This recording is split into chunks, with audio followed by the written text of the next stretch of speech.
on moments in the game. Pat, firstly, Christchurch, like everywhere you go in New Zealand, the pitches have like greenish themes, but this seems to have a different greenish theme. So have you seen the wicket? Like, what do you think of it? I haven't looked today. I looked yesterday. I'll go and have a wander now. I think the trend is it starts off really green, obviously gets a bit flatter, but it's not like a Gabba green wicket day one where it's going to seem all over the place. I think they still play pretty truly here. So, yeah, it can be a little bit misleading at times, I think. But, yeah, it looks like a good wicket. Always seems to be pretty consistently good here. And so, how tricky is it actually at the toss? When you just assume that you bowl first, a lot of captains do, not just here, but just New Zealand. So, is it actually a good toss to do? Yeah, I think sometimes. I mean, the thing you're always judging is first innings going to be easier or harder to bat than fourth innings, really. That's the essence of the toss. A lot of time when you bowl first, it doesn't mean you're going to bowl them out for 100, but you think we will hopefully get 10 wickets today, and those 10 wickets are going to be easier than other times in the match. So it's not the traditional, it's green, we're going to rip through them. But then you kind of you can't look too far ahead. So say day one at last game was overheads, thought it was a good bowling day, but you can't look too far forward. So it is hard. Just one final one. I know you are a strong believer in like everyone being themselves within the team, but when it comes to just like cricket training aspect of it, like say if there is someone like Manas who's got 5, 6 years, a big score, like do you pull them aside and have a chat about not training aspect, but just that bit, or do you just say, look, it's Manas? No, I think you're always chatting to everyone, coaches and players. Like you have 100 organic, little conversations in a week, and some of them are cricket, some of them not cricket, some of them about your form, how you're going. So, yeah, I don't think anything's ever left unsaid. We're all here to, one team, one goal, working with each other. So, I think that's been one of the strengths of particularly our coaching unit here is you're working with the players all the time on little things. Even when they are going well, normally someone's still tinkering, trying to get a bit better.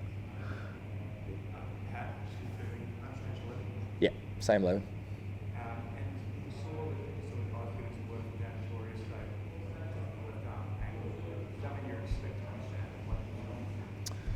I don't know.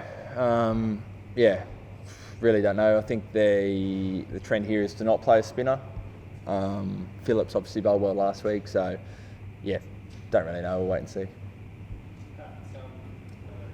one about the 2 test series. So you had, I think it was a try for 22 and then a series. You won the first test, and it's sort of a trophy retention kind of situation.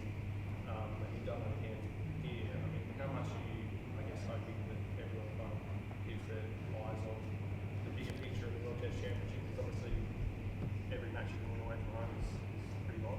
Yeah, I think nowadays it's easier to point to the World Test Championship to motivate. I mean, not that you ever need extra motivations for a Test match, but it does have a lot of context this week. Too much series now. Each Test match has a lot of points riding on it for that to make that final. So, yeah, it's something we'll talk about ahead of tomorrow. And yeah, there's always a million sub stories in each Test match. Everyone wants to perform well. Yeah, so a lot to play for. Is there also an element of wanting to finish off? It's been a very big competitive months. You haven't got another Test match for quite a while after this one. Finish off on the right note, so everyone, finishes it as well as they can. Of course, yeah. We know this is kind of the one last big push for a while, and yeah, that's been a lot of the focus as well in the last week or so. So it's getting that balance right between. We'll kind of stretch ourselves as much as we can for this time. So a few guys, resting this week around training, making sure they're right. Other guys are piling on the training. So it's all geared towards this being a big week, the last big week for a while. Touch on the organic conversations you mentioned last week about being more ruthless, particularly around the third innings, and guys just being more ruthless with the bat. How do you sort of balance not going too far the other way when there's lots of conversations can happen, you guys can go into a bit of defensive mode, how do you keep ensuring your guys get back to their end to trust themselves? Yeah, I think that's the balance. I think the non-negotiable in whatever you're doing when you're batting is you've got to be putting pressure on the opposition. So obviously, you don't want them to shut up shop, but you also don't want, our batters to be totally reckless as well. So I think it's just decision making around plans. Having really clear plans doesn't mean you need to have 12 shot options. It might only be 2 or 3, but building innings around that. And I think Greeny was a great example. For all his big shots last week, he also showed a lot of restraint at times. So just managing that tempo, having a really clear game plan, and just and living and dying by that. Yeah, that's it. Yeah, a lot of conversations, a lot of guys working the nets just to have a think about that. Obviously, different wicket here, but mainly the same attack that we've seen last week. So should be pretty clear going into tomorrow.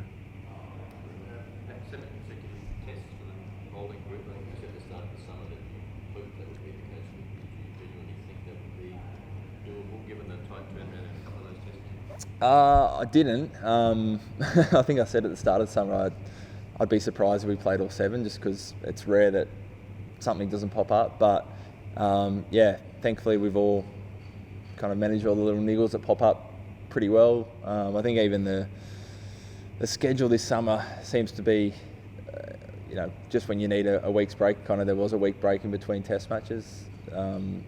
Really, we've all, obviously it's been a long summer, but we're all still feel like we've got a fair bit of freshness about it. And, we're not limping over the line, still feel like we're in a great position. So I wouldn't have thought we'd be here a couple of months ago. Probably not your record, but if you all get through the warm-up, Scotty Bolt, does he go back and play Shield again, given this one starting on Monday? No, there was talk about that the other day. There's some discussion, but we'll confirm that week Thursday and Friday. There was talk of maybe sending Scotty back for Victoria, but holding Ness back from Queensland just to annoy Marnus and Uzi. I did hear that back into that conversation the other day. So I don't know. Yeah, we'll let you know tomorrow or the next day. Sort of similar question, maybe just because listening to your podcast on how real is the injury team? I know you've always made a lot of it. First of all, It's definitely real. I guess I've never had a real job, but imagine being at the office 24 hours a day, 7 days a week. So you've got to manage the environment with that in mind. So again, I'm really proud of how the group is. Everyone's in a great frame of mind. I think that's one down to probably a lot of the characters in our group and how we manage the environment, but also the management of players. I was lucky enough to have a couple of weeks off after the test summer. Some of the other guys were managed through some of the white ball games. Greeny missed the T20s here, so I think through a bit of good fortune and a bit of good management, everyone seems in a really good place. So it's super important. If you're not at your best mentally, you can train for all you want in the nets or whatever, but that has a bigger impact in your game, I think, than anything technical.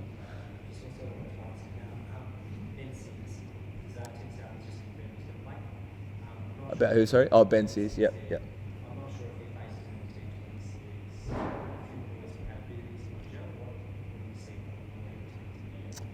series. I faced a couple, I think an over or two from him in Auckland. It seemed in some ways a little bit similar to O'Rourke. Tall, bowls decent pace. So haven't had a good look at him. Have a bit of a look at him tonight, but another kind of fresh bowler to have a look at. So wait and see. But he looked like he bowled well in that T20 series.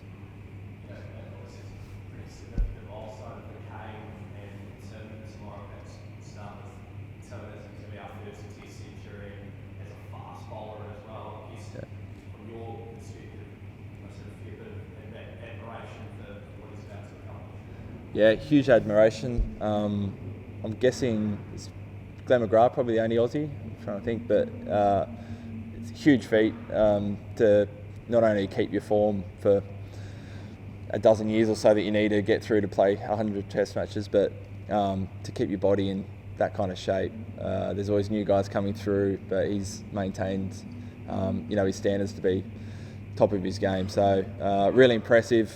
that means you're competing and doing well in all conditions as well. So, yeah, huge nod to Timmy.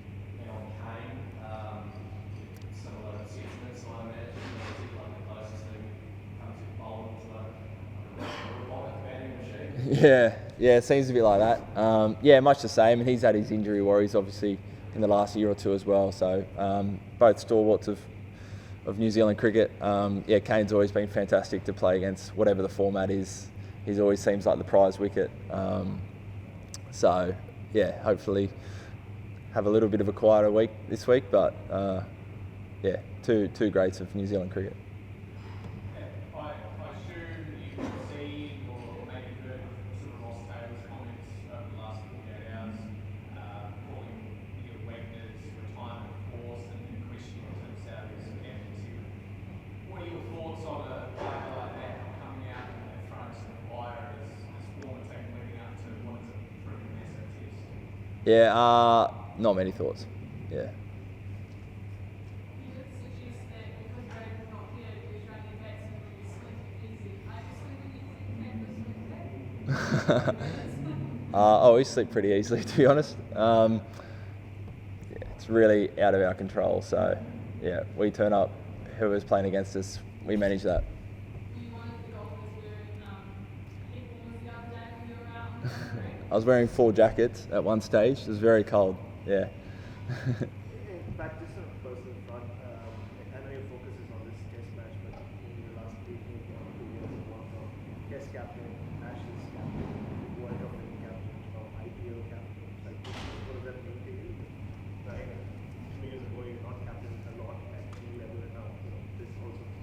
Yeah, it's been busy, but it's been enjoyable. I think a lot of them have presented new challenges, and yeah, the IPL captaincy is just going to be another challenge. I've never captained a T20 game before, so yeah, pretty glad I've got some good allies. Well, Trav Head will be there, and Dan Vittoria's coach, so I'm sure I'll get a lot of help along the way. But yeah, with each new challenge, I've enjoyed it. Felt like I've been able to manage the captaincy side of things without affecting my cricket. If anything, helps at times, bowling and batting. So yeah, it's been a busier 2 years than I probably projected forward back then, but it's been good fun. Just one on Trav, you mentioned there, obviously the vice captaincy came up at the start of the home. So how much has it changed things for him to do that? Like what more has he been involved in you guys in terms of meetings and I suppose discussions and the way that the team's heading? To be honest, not too much. Again, I think it's been a relatively quiet summer. Everything's run pretty smoothly. But yeah, we'll bring him into some strategy meetings we have before games. And obviously Smithy is there as well as vice captain. So we do them sporadically, but get them along just to be part of some of those conversations around how we structure up before games. And yeah, if anything pops up in the game, just having that little bit of a closer formal relationship. But yeah, the Frank answers this summer's been pretty quiet, so I don't think it's been hugely different to normal.